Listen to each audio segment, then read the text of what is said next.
I know you just saw us. And you're like, these dudes don't kick it like that. But we do when they release 2 consoles in one given week. Yeah. It's PlayStation 5 time. Let's check it out. Oh, I guess I should introduce us. It's SKiM Gamer. Stay scratchy and milk. You know what we doing. Back up in this bitch again. We got the razor. I could actually probably just peel that. Can I just peel that? Can I just peel that? Oh, I think I just oh, bah, I say. So if I'm not mistaken, from all the connects I've had on this is simply just a sleeve. Yeah. So I actually have to get up. So you're gonna see some of me in the shot. Well, some of my general frame of this because it's just too damn big.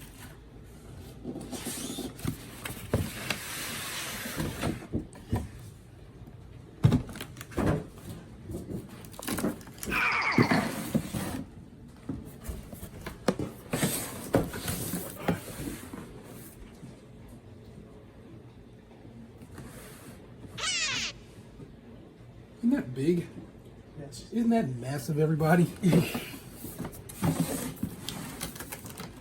fact, I can't open this from my...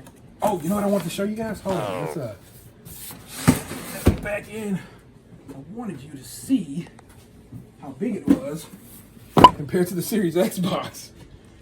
And I guess it's not a huge differential, but it kind of is. Height-wise? So, I'm just letting you know, we're telling some tales here with this particular unboxing. A lot going on here. But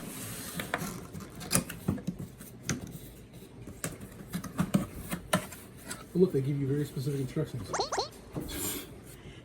Take that out, and then pull that out. This being your accessories box. So I don't actually have to open. I'll open that here shortly. Now let's just get it out. And we'll go through that shortly. And then this being the console, that is a sensitive enough piece of tech that I'm going to sit and not try to snatch it out of the box from that angle.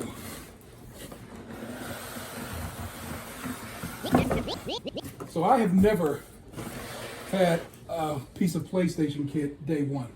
I had a PlayStation 3 well and true after the fact. And then I traded it off because I just wasn't feeling it. Got a PlayStation 4, again, kind of a couple years into the game. And eventually traded that off to get a PlayStation Pro. And I think I've been a PlayStation gamer since then. I am not only a PlayStation gamer, I'm a video gamer in general, as you know. So we play everything in my house. PC, handhelds, Nintendo, all that. But isn't she huge? Just like cartoonishly so. I mean, Christ, it's a monolith. It's so big that I'm kind of uncomfortable having it stand up next to my TV. And so I'm definitely going to have it sit flat for comparison's sake. There is the Series X next to it. And I'm about, what do you say? It's about 3.5 inches taller. And I know the Xbox Series X is 6 inches across. Again, I'm going to go with maybe 3, some odd. It's just bigger. It just look big. You feel me? This Series X is dense, and this PlayStation is dense. And she's a big one. I, of course, got the disc edition. I'm a man who still plays physical media. I enjoy having physical media. And this looks fine straight on. I don't mind this PlayStation at all looking at it like this because it's just a white rectangle. It's when you do this, as well the shot is. So let me point to you this way. I like it this way. Straight on, flat on, lovely. But this, Chad with his pop collar, I'm simply not feeling it. I'm just not. But, you know, you get used to it. It's going to be a box sitting underneath the TV. And so we just kick it out. Let's get into the accessories box. Standard instructions. Your various cableage. It's USB-C. I not gonna lie to you, the one that came with the Xbox controller is a higher quality in my opinion. USB-C cable, standard power cable. I'm pretty sure that's the one that's in the already in the PlayStation Pro over here. Your reading materials. The stand. We'll get into the stand shortly. Let me just get over here. This is the HDMI cable. They swear it's an HDMI 2.1 cable. It just has nothing to give it away. Whereas the Xbox one, again, a little more decorative, a little more like, hey, here I am. But you know, it's what we do out here.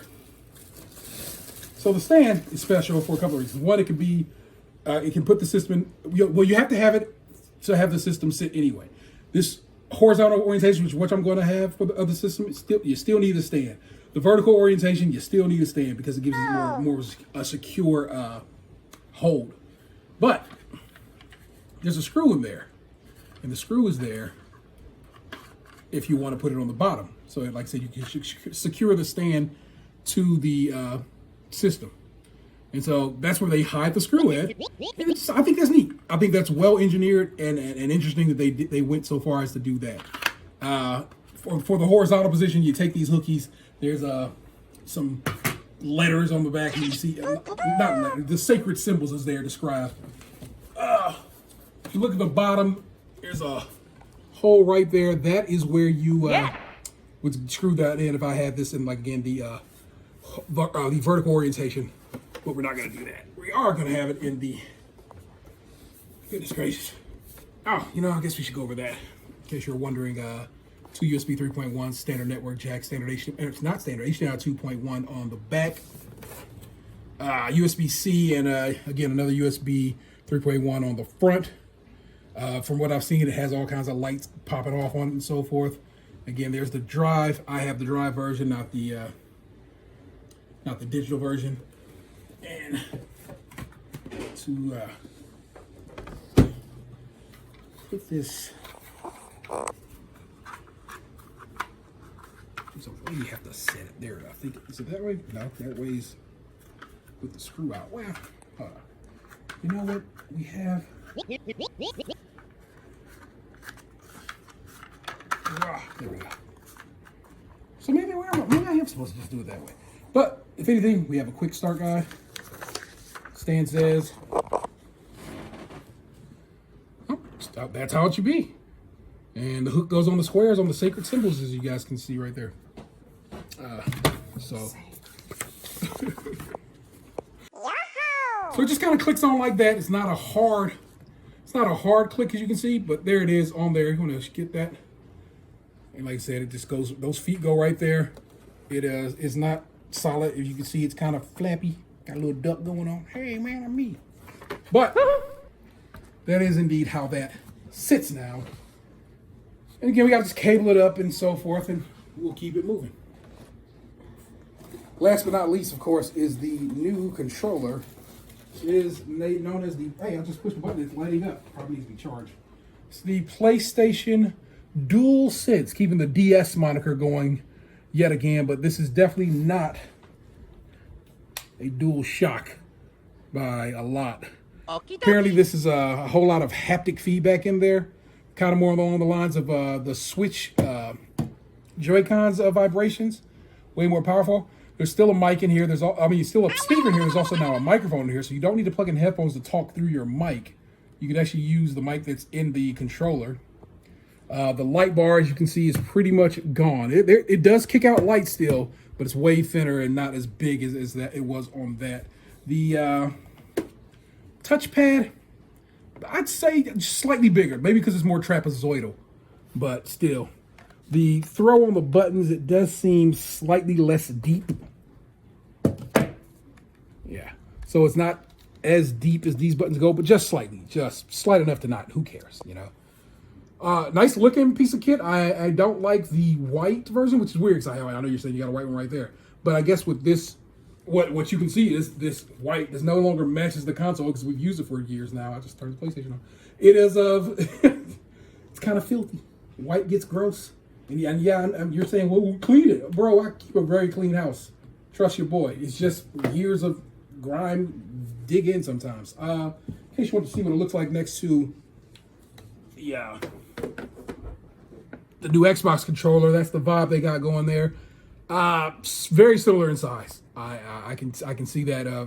I can see that. So, and I do like the more textured grip on the Xbox controller than just the smooth on the PlayStation. But it's the insides, the haptics that have me more excited than everything, because everybody who's talking about video games is talking about how great that feels.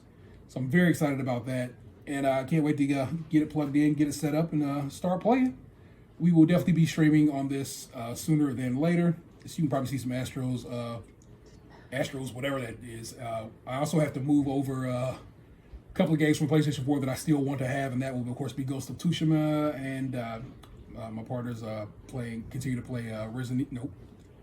It is Final Fantasy VII Remake. Is how I got to Resident, if you were wondering how that worked in my mind.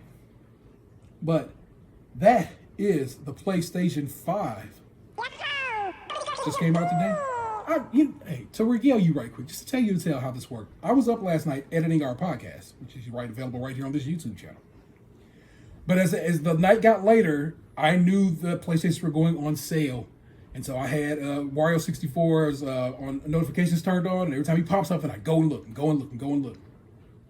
And the first time the disc systems rolled at Target, I got into the queue. I got not just into the queue. I got to up to the point of putting my credit card information in, and wouldn't let me put my security code in. And then it was like, nope, your card's empty. And I was like, you bastards. And no one else was selling that I could. Newegg was selling them, and they were selling them as a bundle. And Newegg doesn't have a good return policy. And GameStop was selling them, but they were selling them in a bundle. And I'm just not going out like that. So I worked on the show for as long as I could, and then I finally was like, I gotta go to bed. I go to lay down, put the phone down disappointingly, but I had turned off my Do Not Disturb, because my phone has Do Not Disturb, and I heard a buzz just as I was starting to drift off to sleep. And I roll over and I grab the phone, and it says this base was our back at Target, and I immediately hit the link, and it jumps me over to the Target app, and I put it in the cart, and I try to buy it again. And it once again tells my credit card, like, you can't add a new credit card. Now, I'm not adding a new credit card. The credit card is clearly already on there. I just need to put my security code in. It won't let me go. And I'm freaking out. So then I just fucking Apple Pay. So I push the Apple Pay. It goes through. And here we are. The few hours later, it was ready for pickup at my local Target. And I went and got it. And I'm still tired now because getting it gave me such a surge of adrenaline that I could not fall back to sleep. And I am working right now on, according to my Fitbit, about 4 hours of sleep. But I'm telling you right now, it does not feel like that at all. But thought I'd share that little bit with you. Let's go play some video games. God, let me tell you something right now. So, okay, one last thing. I hate I like offset joysticks. I don't like side-by-side sticks. I never have. I'm still not used to it. I'm an offset man. It's another reason I fuck with the Xbox controller just a little bit more. But hey, like I said, let's go play some video games, and I will catch you the next time. Please rate, review, subscribe, and share. And we'll catch you on the flip. Peace.